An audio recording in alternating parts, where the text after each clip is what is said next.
As a seasoned business traveler, accustomed to the highest echelons of luxury, I approached my stay at the Grand Hotel Manzana Kempinski with a sense of confident anticipation.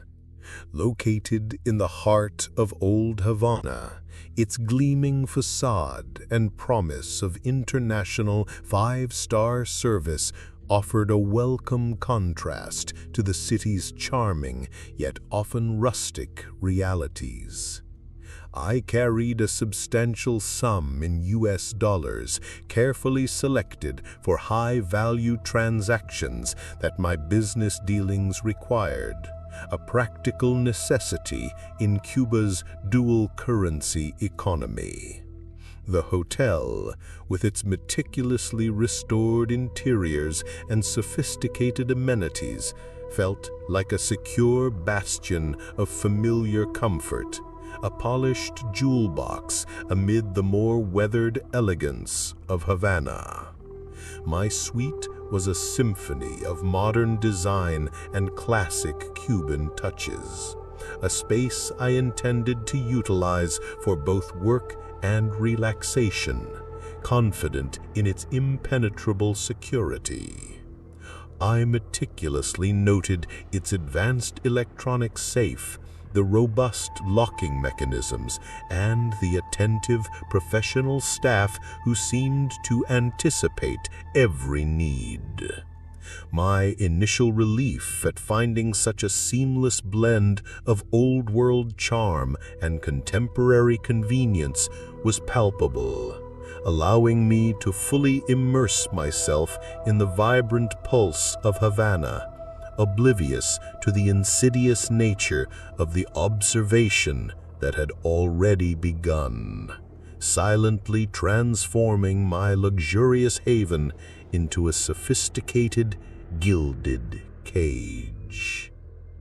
My first full day at the Kempinski was a whirlwind of meetings and negotiations, a testament to Havana's growing allure for international business. Before departing for an early morning conference, I left a brief note for the cleaning staff, requesting fresh towels and a light tidy, ensuring they understood my specific needs without disturbing my neatly organized desk. Upon my return late that afternoon, the suite was pristine, exactly as I had left it, save for the replaced towels and the perfectly plumped pillows. The meticulous service was exactly what I expected from a hotel of this caliber.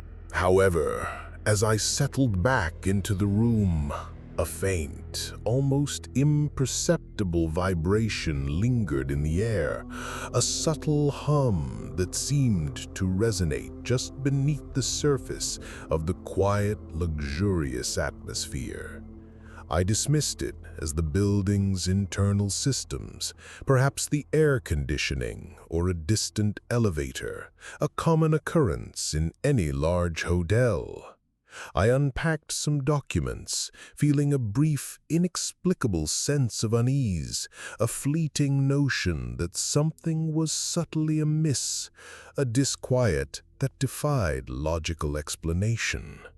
The opulent surroundings, designed for ultimate comfort, somehow amplified this strange sensation, creating an odd juxtaposition between external perfection and an internal, burgeoning disquiet that I couldn't quite put my finger on. Yet it persisted, an unsettling whisper in the grand silence of my private sanctuary. The subtle disquiet sharpened into alarming certainty when I accessed my travel pouch. My meticulously counted stack of US dollars, which I had left secured within my luggage, showed a noticeable reduction. Not a large sum, not enough to trigger immediate panic, but enough to be absolutely undeniable, a precise amount I could not have miscounted. My heart pounded with a cold, unsettling rhythm as I frantically rechecked every possible hiding spot, rummaging through my belongings with growing desperation. The room, outwardly undisturbed, offered no clues. The electronic safe, which contained other valuables, remained untouched, its digital display a silent testament to its unbreached security. There were no signs of forced entry on the main door, no indication of a struggle, no broken locks or disturbed furniture. It was as if an invisible hand had simply reached into my sealed luggage, extracted a precise sum, and vanished without a trace, leaving behind only the chilling void where my carefully accounted funds once lay. The impossible nature of the theft, combined with the earlier feeling of subtle disturbance, sent a jolt of icy dread through me. This was no ordinary petty crime. It was something far more calculated, far more insidious, a violation that left me feeling utterly exposed and inexplicably vulnerable in a way I had never experienced before. My growing alarm was met with the familiar wall of polite indifference common in this particular jurisdiction. Confronting the hotel staff, I laid out my case with precise detail, emphasizing the impossibility of the theft given the room's apparent security. The concierge, a man with a perpetually sympathetic yet ultimately unhelpful demeanor, offered only blank stares and carefully worded platitudes. "Such things are highly unusual at the Kempinski," he asserted, his tone implying that the unusual nature of the event lay more in my claim than in the hotel's security lapse. He suggested, with an air of subtle accusation, that I might have miscounted my currency, a condescending dismissal that infuriated me. There was no offer of a police report, no suggestion of an internal investigation, just a practiced deflection that left me feeling utterly helpless and increasingly isolated.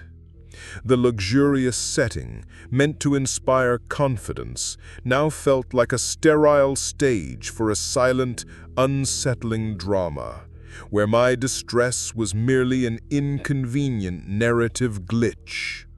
It became chillingly clear that despite the international brand name and its promise of Western standards, the underlying system of Cuba prevailed, prioritizing control and appearance over genuine customer service or accountability.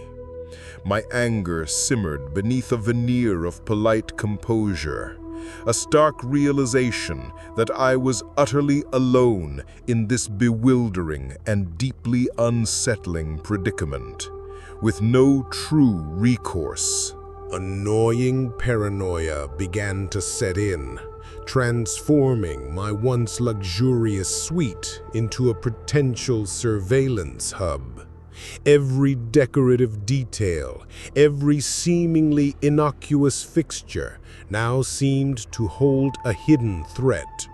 I began a meticulous search of the room, my eyes scrutinizing every corner, every piece of furniture, searching for hidden compartments or listening devices.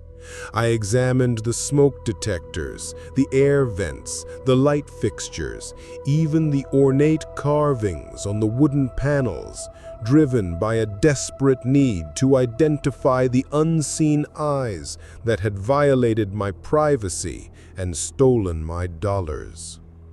The pristine luxury of the Kempinski, however, proved to be an expert camouflage. The seamless integration of modern amenities into the classic design made it incredibly difficult to imagine anything being amiss. Every surface was perfectly flush, every joint expertly crafted, leaving no obvious cracks or openings where a device could be discreetly placed. The very perfection of the environment amplified my unease. It was too clean, too precise, too effortlessly secure. The absence of visible flaws made the concept of a hidden intrusion even more insidious, suggesting an operation so sophisticated that it rendered all conventional security measures utterly useless. The air seemed to hum with unseen frequencies, my imagination working overtime, transforming the luxurious space into a chilling labyrinth of potential observation. The faint, almost imperceptible hum that I had dismissed earlier became my focus. It seemed to exist from a specific section of the wall near a power outlet, a barely audible whisper against the room's otherwise profound silence. Leaning closer, my ear pressed against the cool marble, I could discern a consistent, low-frequency thrum, subtly different from the building's ambient sounds. Running my hand along the polished surface, I detected a minuscule shift in texture, a fraction of a millimeter that broke the otherwise flawless plane. My heart leaped into my throat as my fingers, trembling slightly, traced the outline of what appeared to be a perfectly camouflaged panel, almost invisible to the naked eye. With a small, flat tool from my travel kit, I carefully pried at the edge, and the thin segment of marble popped open with a faint click, revealing a horrifying sight.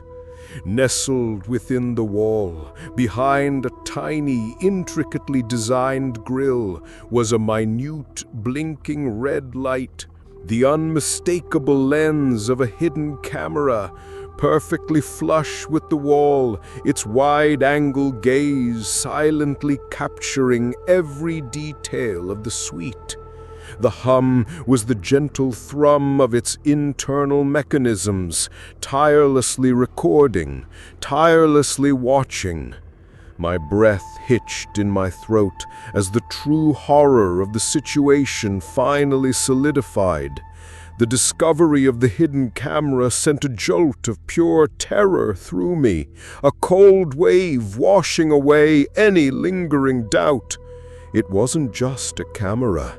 It was expertly installed, perfectly integrated into the luxury, a testament to a sophisticated and pervasive surveillance operation. The realization crashed down with devastating force. My entire stay, every private moment, every confidential phone call, every solitary contemplation had been meticulously recorded. The theft of my dollars was no longer a separate incident. It was chillingly linked to this pervasive surveillance. The unseen observers knew my habits, my movements, my every vulnerability. The money might have been a simple perk of the job for a watchful eye, or perhaps a deliberate test, a means to assess my reaction to financial loss while under constant observation. The sheer audacity of such an intrusion within a supposedly high-end, internationally branded hotel was beyond comprehension. The sense of violation was profound, a deep scar etched onto my very soul. I stared at the tiny lens, now a symbol of my complete exposure, the vibrant colors of the opulent suite blurring into a horrifying tableau of violated privacy. The luxury that surrounded me suddenly felt like a cruel joke, its purpose less about comfort and more about creating an unassailable cover for an insidious, unblinking eye. A desperate attempt to contact my embassy proved futile. My calls, despite being placed through the hotel's purportedly secure landline, were plagued by strange echoes, inexplicable disconnections, and lengthy hold times that eventually led to dead air. When I finally managed to connect, the line was fraught with static, making meaningful conversation almost impossible. It felt as if my communications were being deliberately routed, filtered, or even actively jammed, isolating me further within the confines of this watchful state. The subtle digital interference combined with the earlier physical intrusion cemented my feeling of being utterly cut off, a pawn in a game I didn't understand. The concierge, when I complained about the phone issues, merely offered a sympathetic shrug and vague apologies about technical difficulties. The luxurious amenities designed to connect me to the world now felt like an elaborate deception, their true purpose perhaps to monitor rather than facilitate. The chilling realization that I was not only physically confined, but also digitally isolated in this foreign land intensified my sense of dread. Every attempt to seek external help only seemed to tighten the invisible net around me, deepening the conviction that I was ensnared in a system designed to observe, control, and ensure absolute compliance. The insidious nature of the observation was the most terrifying aspect. Was this surveillance solely for financial gain, targeting wealthy tourists for petty theft disguised as sophisticated operations? Or was it for something far more sinister, intelligence gathering, profiling, or simply a chilling demonstration of control? The realization that I had been a subject in an unknown capacity, my personal space violated, my conversations potentially analyzed, gnawed at my sense of self. The luxurious veneer of the Kempinski, once a symbol of comfort and exclusivity, had shattered, revealing a cold, calculating machine beneath. Every polite smile, every attentive gesture from the staff now seemed like part of an elaborate charade, a performance designed to maintain the illusion while the unseen eyes diligently performed their task. The experience underscored the stark reality of living in a tightly controlled state, where even the most privileged spaces could not escape the pervasive reach of a system obsessed with knowing and seeing everything. The theft of my dollars, once my primary concern, now felt almost secondary to the profound psychological violation, the indelible mark of realizing that true privacy was merely a convenient fiction, easily discarded for the whims of an unseen, all-encompassing authority. My departure from Cuba was swift and unceremonious. The luxurious facade of the Kempinski, now a chilling memory rather than a pleasant one. The opulence, once so inviting, was replaced by a deep-seated distrust, an indelible mark etched onto my understanding of global travel and personal privacy. I left the island with significantly fewer dollars, but the financial loss paled in comparison to the profound psychological violation, the indelible mark of realizing that true privacy was merely a convenient fiction, easily discarded for the whims of an unseen, all-encompassing authority.